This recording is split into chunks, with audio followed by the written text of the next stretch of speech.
Sa panahon ngayon talagang nabubuhay na tayo sa kung saan ang kamera ay parang pangkaraniwan lang. Sa kahit anong oras maraming kamera ang sabay-sabay na nagre-record ng mga kaganapan, pangyayari o insidente. May mga CCTV rin sa loob ng iba't ibang gusali para masigurong walang mangyayaring hindi na monitor.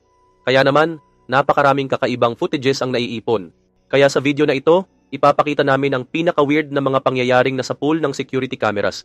Pero bago tayo magsimula, kung bago ka pa lamang sa aming channel, mag-subscribe ka na para naman lagi kang updated sa mga ganitong uri ng video.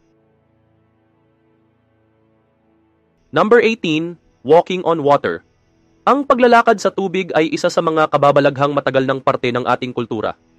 Binanggit ito sa Biblia, pero dahil hindi natin ito nasasaksihan sa totoong buhay, marami ang naniniwalang imposible ito, pero isang aso ang tila pinasinungalingan tayong lahat dahil literal itong tumakbo sa ibabaw ng tubig. Balikan natin at panoorin ulit ng mabuti. Pero ang totoo, may lambat o net na nakakover sa ibabaw ng pool at mukhang may party at ayaw ng host na may mahulog sa tubig. Dahil matibay ang lambat, kaya nitong saluhin ang bigat ng aso kaya hindi ito mahulog. Number 17, Spin Cycle. Ito ay nakakatawa at medyo weird din. Nangyari ito sa Pit Stop Car Wash kung saan si Josh Woods, ang manager ng car wash, ay naglilinis sa karaniwang araw. Habang umaandar ang malaking spinner brush na pang-dry ng sasakyan, gamit ni Josh ang hose. Pero hindi niya inaasahan na maaagaw ng brush ang hose at siya mismo ang nadamay. Kaya't siya rin ay pinaikot ng makina. Para siyang sumakay sa instant roller coaster. Umikot siya ng mga 30 seconds at ang hose ay tuloy-tuloy na umikot kasama niya. Sa kabutihang palad, gasgas lang sa tuhod ang inabot niya. Number 16, Bear Wake Up Call. Ito ang tipo ng eksena na parang hindi totoo. Pero totoo ito. Isang magandang araw, isang tao ang galing sa swimming pool at nagpahinga sa lounge chair. Tulog siya at walang kamalay-malay na may oso na palang pumasok sa lugar. Tahimik na naglakad-lakad ang oso at nang mapansin nitong tulog ang tao, nilapitan niya ito at dinilaan ng paa. Nagising ang tao, napasigaw sa gulat at natakot ang oso kaya tumakbo ito palayo. Buti na lang, walang nasaktan. Pero ang tanong, paano nakapasok ang oso sa pool area? Number 15, The Bodybuilder. Balikan natin ang linya na ang CCTV ay palaging nanonood. At sa pagkakataong ito, isang bodybuilder ang tila literal na Big Brother. Habang nasa loob siya ng grocery store, napansin niyang may camera, kaya nag-pose siya. Hindi lang isa, kundi sunod-sunod na poses. Tinanggal pa niya ang damit at pinakita ang mga muscles niya.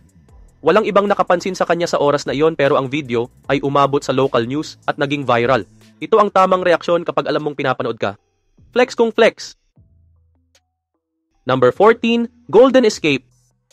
Matalino at madiskarte talaga ang mga aso. Hindi lang sila man's best friend dahil sa kwentong ito ay naging baby's best friend pa sila. Nagulat ang mga magulang ng isang paslit nang mapansing gabi-gabi ay nakakawala ito sa kanyang crib. Naglalakad-lakad ang bata sa paligid ng bahay at kung minsan ay nakakalabas pa ng kwarto. Ang sekreto ay nahuli sa nanny cam. Ang dalawang golden retrievers ng pamilya pala ang tumutulong sa bata para makalabas. Binubuksan nila ang pinto ng kwarto at parang mga bantay sa lakay na may misyon at ito ay tinutulungan nilang makatakas ang kanilang batang amo. Kapalit naman ng kanilang serbisyo, may kapalit silang bayad. Ang bata ay nagtago pala ng pagkain para sa kanila at tuwing tutulungan siya ng mga aso, pinapartehan niya ng snacks bilang sukli.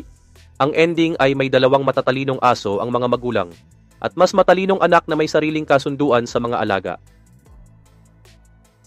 Number 13, Dancing Dog. At dahil nasa usapang aso na rin tayo, narito ang kwento ng isang dancing dog na mukhang alam na alam kung paano suwayin ang utos. Bawal siyang pumasok sa kwarto ng baby dahil likas siyang pilyo. Pero syempre, mas lalo siyang naiengganyo. Kaya tuwing walang nakatingin, palihim siyang pumapasok sa silid at doon siya sumasayaw. Makikita ang asong ito na masayang umiikot, tumatalon, at tila ba may sariling sayawan sa loob ng kwarto. Sigurado, hindi ito ikinatuwa ng mga amo niya at malamang, gumawa sila ng mas istriktong paraan para hindi na ito makalusot. Pero salamat sa camera, may souvenir tayong sayaw ng isang rebelde pero cute na aso. Number 12, An Angel. Mula sa mga nakakatawa, dumako naman tayo sa isang nakakakilabot pero misteryosong kwento. Si Glenn Thorin, isang fire chief sa Michigan, ay may motion sensor camera sa labas ng bahay. Karaniwan normal lang kapag may hayop o tao na dumaan at nag-activate ng camera. Pero sa pagkakataong ito, isang kakaibang imahe ang nakunan na parang anghel. Ang asawa niyang si Rhoda ay naniniwala na tunay ngang anghel iyon. Para sa kanila bilang mga mananampalataya, isa itong tanda na sila ay pinoprotektahan. Sa larawan tila ba ang nilalang ay may hawak pang espada, gaya ng mga inilalarawan sa Biblia. Pero syempre hindi lahat ay kumbinsido. May ilang nagsabing baka ibon lang o gamu-gamo ang dumaan sa harap ng lente. At ang tanong lang, totoo nga kayang anghel o optical illusion lang? Number 11, Ghost Dog. Balikan natin ang mundo ng mga multo at mga aso. Sa Australia, isang ama ng 2 anak na si Mr. DeMarco ay nanood ng footage mula sa kanilang home security camera. Napansin niyang may 2 asong nagtatakbuhan sa bakuran. Pero isa lang naman talaga ang aso nila. Yung isa, mukhang translucent o parang multo. Nagmadali siyang lumabas para silipin ang misteryosong bisita. Pero wala na ito. Ang gate ay nakalock at ang bakod ay 8 talampakan ang taas. Walang senyales kung paano ito nakapasok. Kaya ang tanong ngayon, aso ba ito o isang multo ng aso? Number 10, Arson. Ang susunod na kwento ay hindi na nakakatawa, kundi malungkot at nakakabahala. Sa CCTV footage, makikita ang isang taong nakahood na hindi makilala. Lumapit ito sa isang sasakyan at sinilaban ito.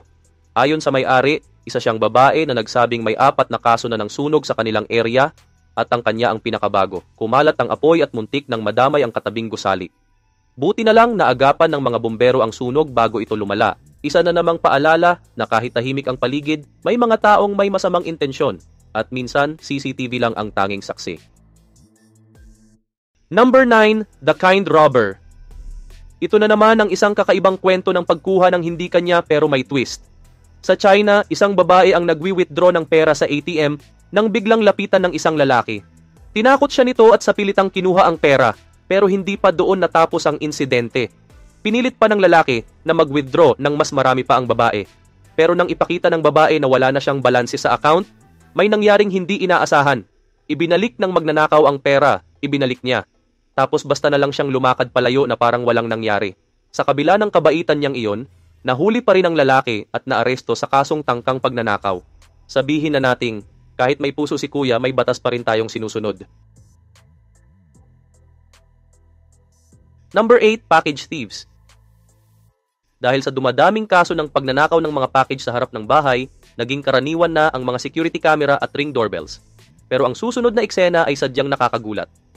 Sa footage, makikitang 2 delivery personnel ang nagdala ng package sa mismong pintuan at pagkatapos ng ilang segundo, sila rin ang nagnakaw nito at umalis. Oo, tama ang narinig mo. Sila na ang nag-deliver, sila pa ang nagnakaw. Hindi ito inaasahang pangyayari. Pero sa panahon ngayon, kahit delivery guy ay hindi na sigurado.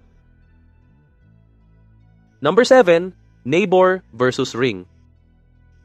Marami ang gumagamit ng Ring doorbell camera para malaman kung sino ang mga kahina-hinalang tao sa labas ng bahay. Pero minsan, hindi lahat ng kapitbahay ay natutuwa dito. Kilalanin ang tinaguriang neighbor from hell. Galit na galit siya sa kapitbahay niyang may camera na tila nakatutok daw sa kanyang bahay. Ilang beses niyang sinubukang sirain ang camera na syempre, nahuli mismo ng camera. Ang mas ironic pa ay ang footage na kinunan ng camera ay ginamit laban sa kanya sa korte. Paliwanag naman ng may-ari ng camera, hindi nila intensyong lusutan ang privacy ng kapitbahay. May learning disability kasi ang nakatira sa bahay at gusto lang ng pamilya na masiguro ang kanyang kaligtasan. Number 6, Ghost. Maraming video online ang nagsasabing may mga multo raw sa mga footage nila. Pero sa kwentong ito, wala kang makikitang pumasok sa eksena. Ang kakaiba ay kung ano ang nangyari sa loob ng silid. Ayon sa video, mayroong espiritu sa kwarto na nagkakalat o gumagalaw ng mga gamit. Itinuro pa ng red arrows kung ano ang dapat panoorin at ito ay ang shorts ng isang lalaki, gumagalaw mag-isa. Walang taong gumagalaw nito. Kung naniniwala ka man sa multo o hindi, aaminin mong nakakakilabot itong panoorin. Isa ito sa mga video na mapapaisip ka talaga na may multo nga ba talaga? Number 5, Fairies. At syempre, hindi mawawala ang mga video na clickbait at niloloko lang tayo. Isang YouTuber ang nag-upload ng 1-minute video ng kanyang front porch. Ang title nito ay, Do Real Fairies Exist? Pero pag play mo ng video, ang makikita mo lang ay mga gamu-gamo o insekto na lumilipad sa gabi. Walang fairies. Walang magic, gabi lang, bugs lang.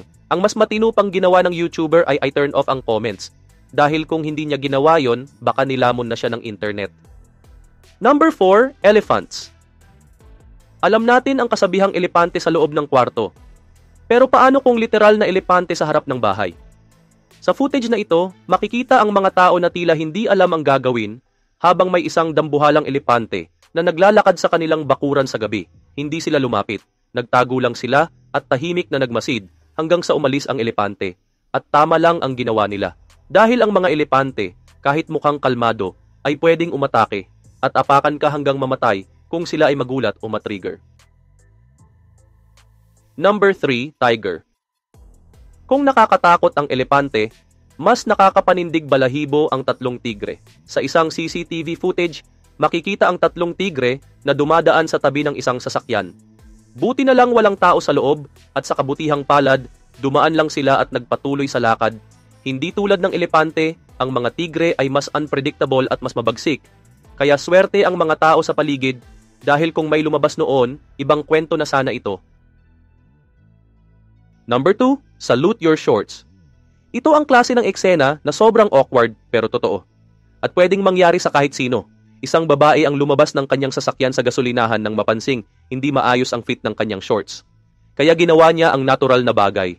Inayos niya ito pero hindi lang basta-basta.